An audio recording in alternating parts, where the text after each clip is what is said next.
All right, today we're diving into James Clear's Atomic Habits. We're going to unpack this one really powerful idea, how making a tiny 1% improvement every day can lead to absolutely incredible results in your life. You know the feeling, right? It's January 1st, you've got this huge goal, this grand plan to completely change your life, and then by about February, it's just gone. The motivation fizzles out, and you're right back where you started. We've all been there. Well, here's the thing. James Clear argues that the reason we fail isn't because we lack willpower. The problem isn't you, it's your system. You're focusing on the finish line, the goal, instead of the process that's actually going to get you there. So let's just look at the math on this for a second, because it's kind of mind-blowing. If you get just 1% better every single day, those gains, they compound. Over a year, you're not just 365% better. No, you are a staggering 37 times better than when you started. That's the power of these tiny, consistent efforts. Okay, so what exactly does Clear mean by a system? Well, think of it this way.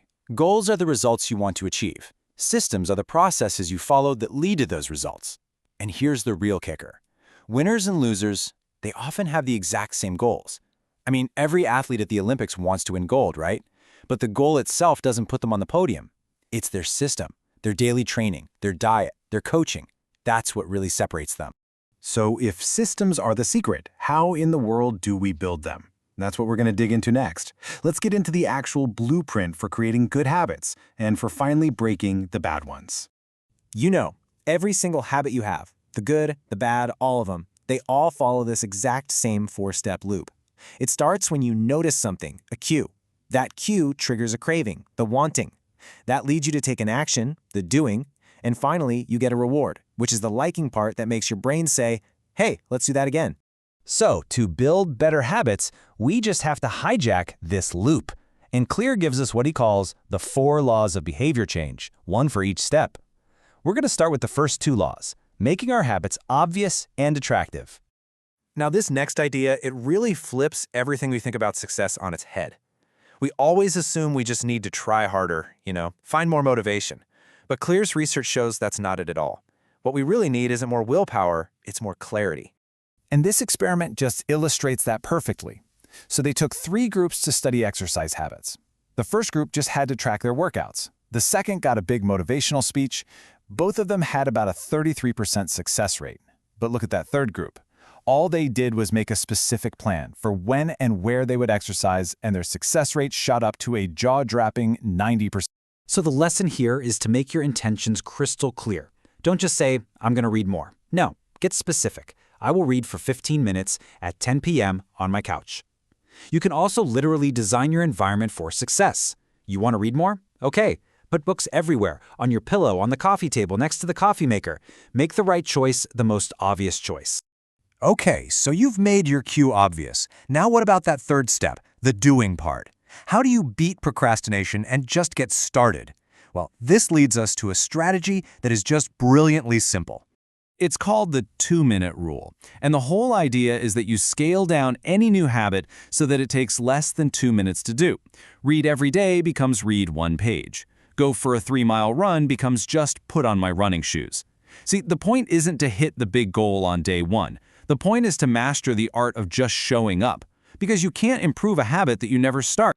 And this right here is the power of showing up over and over again. This table shows the growth of Clear's own website. You'll notice it's not a straight line. It took him 96 articles to get his first 34,000 followers. But then the next 81 articles brought in almost 70,000 more. Every single article was just one small repetition that eventually led to that incredible exponential growth. So we've made our habits obvious, attractive, and easy.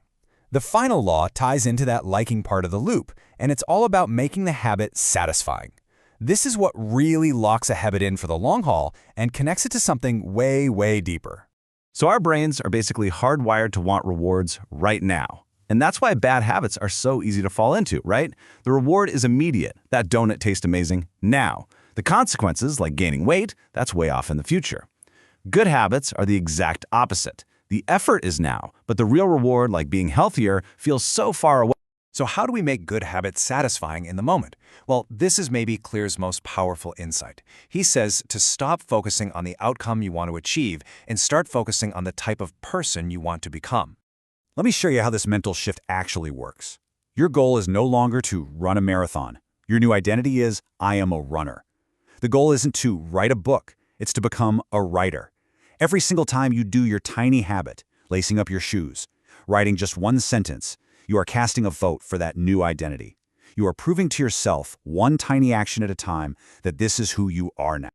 And really, that's the ultimate message here. Your habits are just these small, daily choices that, in the end, shape your identity, your future, and yeah, your entire life. So, where does all this leave us? It really all comes back to starting small, incredibly small, but doing it with a clear vision of the person that you're working to become.